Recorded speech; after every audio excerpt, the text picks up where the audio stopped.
Bismillahirrahmanirrahim. Assalamu alaikum. Welcome to my channel. Once again, I am here with new topic, that is how to construct the best choice question or single best answer. Why I select this difficult topic? Because when I assess the BCQs as a reviewer, I observed many mistakes in the BCQs. So I have decided to arrange a one-day workshop on how to construct a good BCQs for MCQ banks, but this would be attended by a small number of the candidates or the supervisors.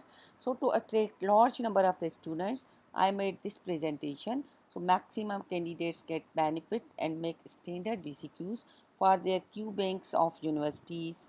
So let's start with presentations. How to write a single best answer questions. What are the prerequisites? All MCQs should prepare of single best type. Each MCQ should test an important concept and not trivial facts.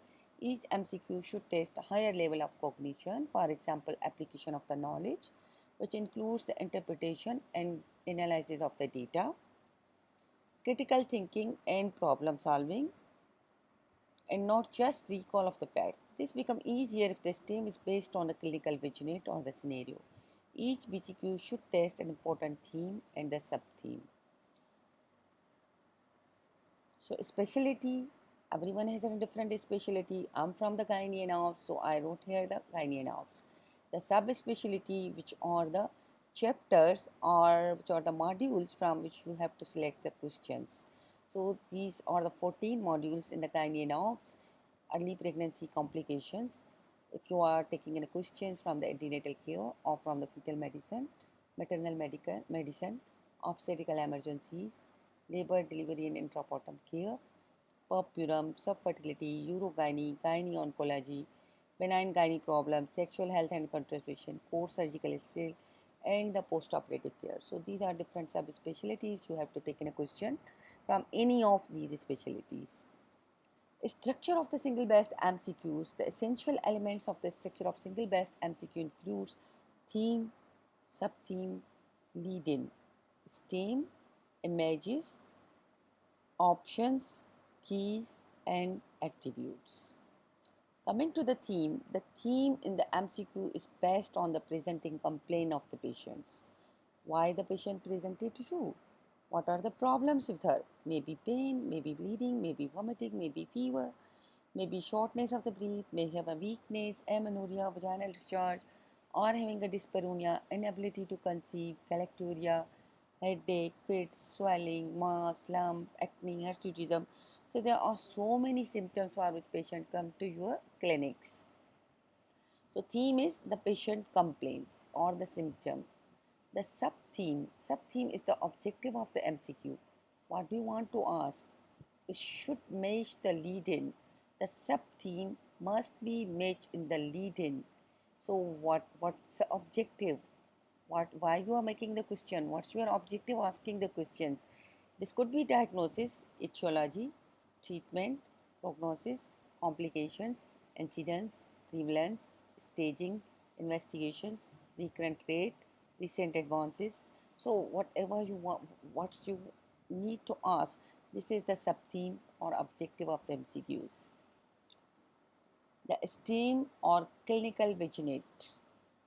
So vignette or the clinical scenarios include the description of the patient that links to theme. Theme means the presenting symptoms. So clinical scenario means the description of the patient that links to symptom of the patient, mean theme of the patient. That includes the necessary relevant information so candidate can arrive at a best answer. Is the goal is to test the problem solving skills. So simple language should be used in the STEAM, easy to understand by the students. Since each MCQ has to be read, understood and answered within a given time, so the scenario should be brief. Rule of thumb is that it should not exceed 100 words. If the laboratory data is given, normal range should be provided. Protocol for writing the clinical scenarios. How to write a clinical scenario? A clinical scenario includes a description of the patient presentation and workup with the relevant information required to answer the questions. It should be written in the following sequence. Start scenario, with Mrs. ABC or NA or N, followed by age of the patient. Gender, for example, a 45-year-old woman. Use man or woman instead of male or female.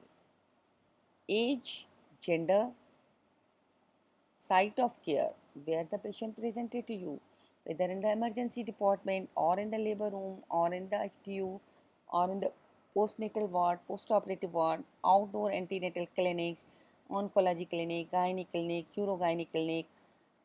So where the patient presented to you, that's an site of the care or area of the sitting. Then add the presenting complaint. Pain, swelling, mass, vomiting, whatever the presenting complaint of the patient. Site, if the site is, if the she is in a pain, then the site. Where is the pain? In the chest, in the abdomen, or in the pelvis, or in the leg, whatever the site. Duration of the pain, since how long she is in that pain.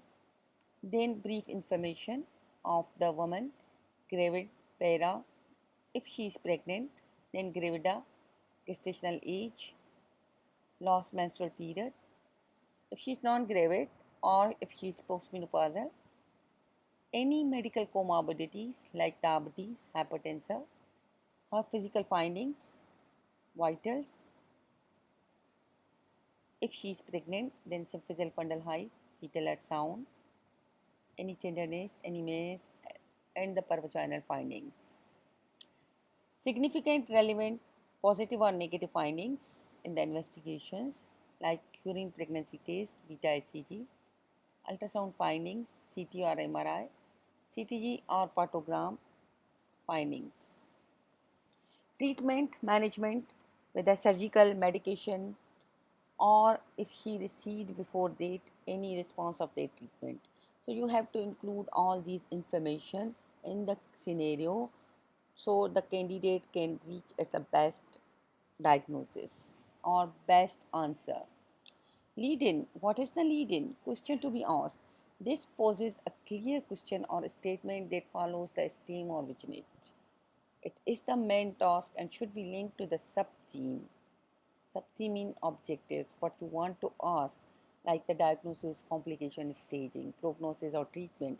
It should be in the separate line. Two formats of the lead-in are acceptable. That could be the incomplete statement. The most likely diagnosis is, or in a question form. What is the most likely diagnosis? These two formats are acceptable. So options are 5 homologous options. All options should be of the same category, whether related to diagnosis or investigations or etiology or management steps. And mock is A, B, C, D, E. So 5 options, homologous. All options are right, they're correct, but there should be only one best choice for the given clinical scenarios. So all options are matching, all options are right answers, but the one is the best. So while the other can be correct and should attract or distract from the best options. All options should be homologous, brief, not exceeding 3 or 4 lines, and similar in length, including the best options. Arrange options in a logical order, in alphabetical orders, in a chronological orders. Options should be arranged in a logical orders, alphabetical orders, or in a case of numbers, in ascending or descending orders. Key at the end of the option list. Attributes. The attributes of an MCQ includes the cognition level, whether this is for C2 or C3. If interpretation and the diagnosis, if you ask the interpretation of the data or diagnosis, that is of the C2, or C3 if you ask the management treatment. The importance, whether this is essential or this is important or this is the supplementary, mean nice to know. The difficulty level, whether this is hard for candidates, whether this is a moderate or this is the easy. And in the end, you have to give the reference from where you have to take this answer, the reference. the name of recommended or standard textbook or journals, guidelines with author name, chapter name, page numbers, and the publication date mean that indicate that this is not old informations, name of author, and finally the date. In this best questions, the single best question, so you have to avoid the use of double negative lead in stem such as not, least likely, unlikely, inappropriate. Avoid using the word except in lead in. For example, the management of this disease does not include the following step except. So avoid the word except. Lead in phrase is which of the statements are true, false, or correct or incorrect. So you have to avoid all these true, false, or correct or incorrect. All options are right, all of the above and none of the above should be avoided. Absolutes such as always, rarely, and never, if they give a negative cues, or if usually and sometimes, which give a positive cues. So avoid all these, always, rarely, never. Avoid the long options, grammatical inconsistencies, errors or cues, or spelling mistakes should be avoided. Queuing from the stream into the options by word or language, abbreviations and jargons should be avoided. So these are the guidelines for the BCQ writing and for the reviewers. So what you want to see or check in your BCQs with the scenarios matching with the theme, focus or an important concepts, whether sufficient data is provided, clinical scenarios including age, site of care, the presentation, the duration, whether the language is clear and not tricky or unnecessarily complicated, no superfluous informations. So these are the points you have to note in the theme. In the lead-in, it is matching with the sub-theme. It is continuation to the options. It should not be negative or term like except or not used. Options are homologous, homogeneous, listed without any grammatical cues, absolute terms are not used, correct answer is not longer than other options, the correct answer is not having any element common with other options, options are not long, complicated or double, numerical data are stated consistently, distractors are plausible and attractive, frequency terms in the options are not vague, rarely, usually. Options are in logical orders. None of the above is not used as an option. Coming to the stem, this is related to the options. Stems are longer, options are shorter. There are no logical cues in the stem and options. There is no repetition of word in the stem and in the correct answers. The others, the answer to an item is linked to the answer of related items. Make sure the items can be answered without looking at the options. If there is ambiguity in hot discussion, it needs some modifications. So examples, I make 4 to 5 questions for your understanding. The specialty is the gynae, subspecialty is the gynae-oncology. The theme is the postmenopausal bleeding. The patient presented with the postmenopausal bleeding, that is my theme. The sub-theme, the objective of that theme, the management. So coming to the theme, the vignette, the clinical scenario, start from the A or N. So I have started from the A, followed by the patient age, the gender, relevant information like medical comorbidities, her BMI, related with her symptoms, duration of symptoms, investigations like the pupil biopsy, the procedure which has been done, the MRI, then lead in. So coming to the question, the 65-year-old woman non-diabetic with a BMI of 42 present with postmenopausal bleeding since 6 months. On pupil biopsy, she is found to have an endometrial cancer. The MRI scan confirms the malignancy to be confined to the one half of myometrium. So, what you want to ask? Your lead in, what is the first line management for her? So, the options are, see the options. All are correct options. They are homologous in the chronological orders and 5 in number. So options are A. Brachytherapy, B. Chemotherapy, C. Laparoscopic hysterectomy with bilateral salpingo-oophorectomy, D. Mirena, E. Total abdominal hysterectomy with bilateral salpingo-oophorectomy. So the answer is key, C. Key is C. Give the reference and brief explanation why you select this C. The FIGO stage 1B endometrial cancer, the ideal treatment is the surgery. In a large BMI patient, it is recommended to perform laparoscopic hysterectomy with bilateral salpingo-oophorectomy as it reduces the length of stay in the hospital, wound infection rate, recovery time, and superior quality of the lifestyles. So reference from where I have taken this answer.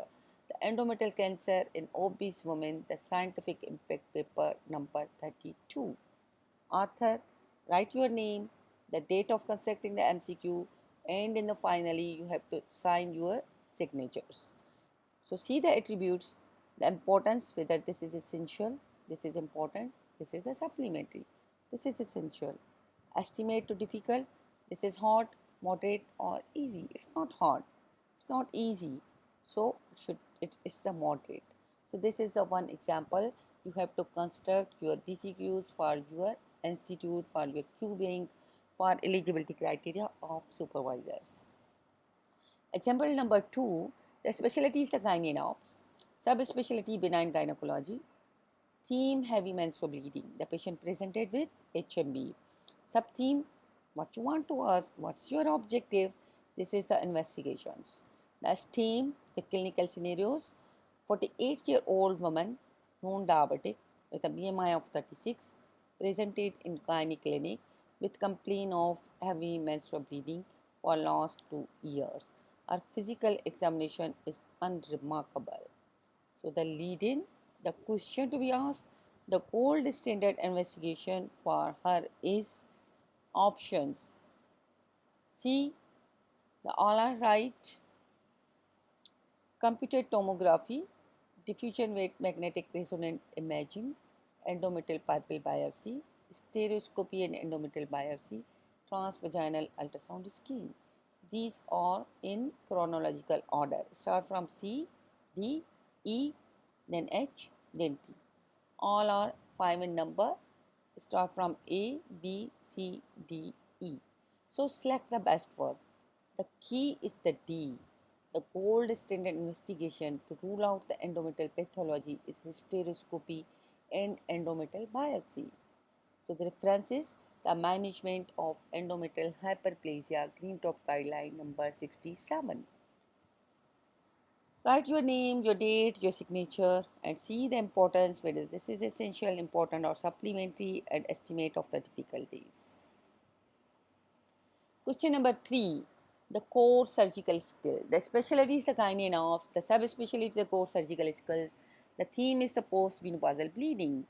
So again, the theme is postmenopausal bleeding. In the patient presented with postmenopausal bleeding and some theme, sub-theme, what's your objective? That is an stereoscopy.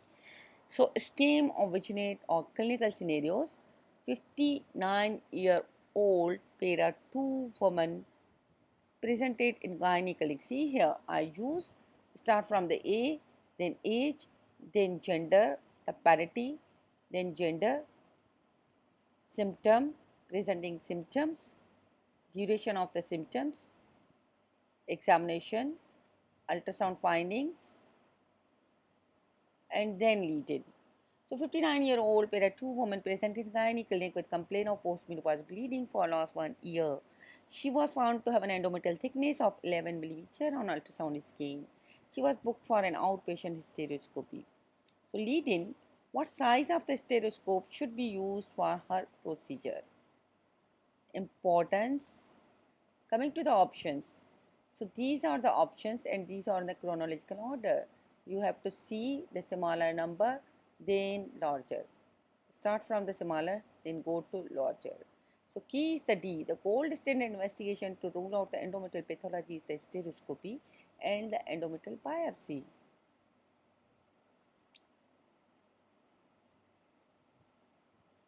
Answer is B. Sorry, answer here is the B.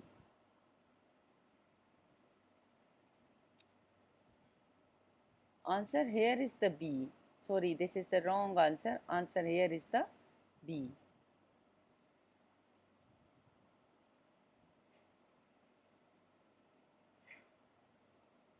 Answer here is the B, and this is also taken. This is taken from. This is also a writing error.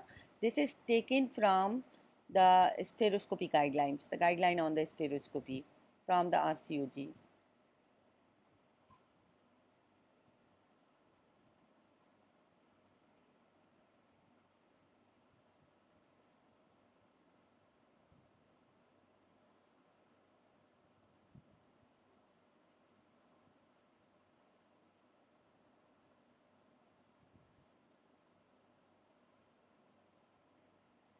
So forget these questions. This is some technical errors.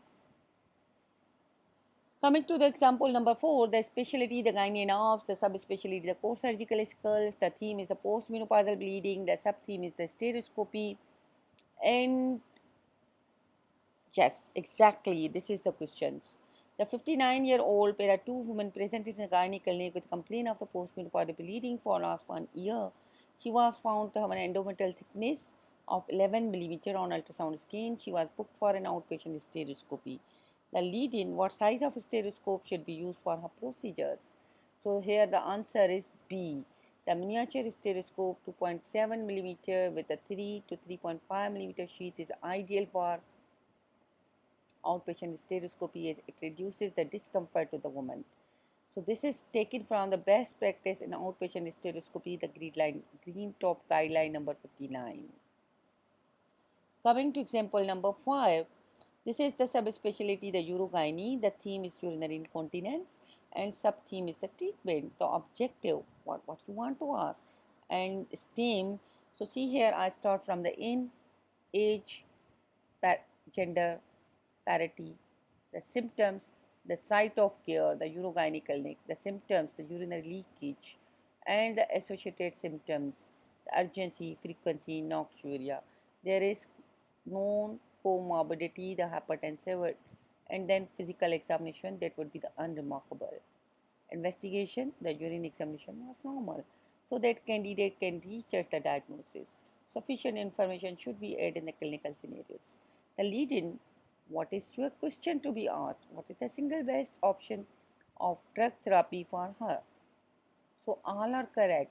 That these are the drug therapy, these are the options, these all are the correct options.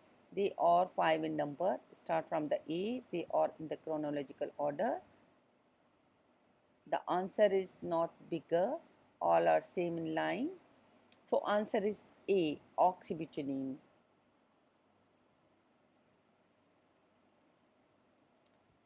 Answer is A, derifenacin. So oxybutynin, tolteridone and derifenacin are the first line drug for overactive bladder symptoms. However, oxybutynin is not well tolerated by elderly frail ladies. This reference is taken from NICE Clinical Guideline 171, urinary incontinence in the woman. Author, date, your signature. Importance, this is important. Estimate of difficulty, this is hard because many students does not know that oxybutynin is contraindicated in the elderly frail woman. So references, guidelines for writing the single best MCQs, or these guidelines for writing the single best MCQ are taken from College of Physician and Surgeon Pakistan, from Jinnah Sindh Medical Universities, and from constructing the written test question for the Basic and Clinical Sciences National Board of Medical Examiners. Any questions? Thank you.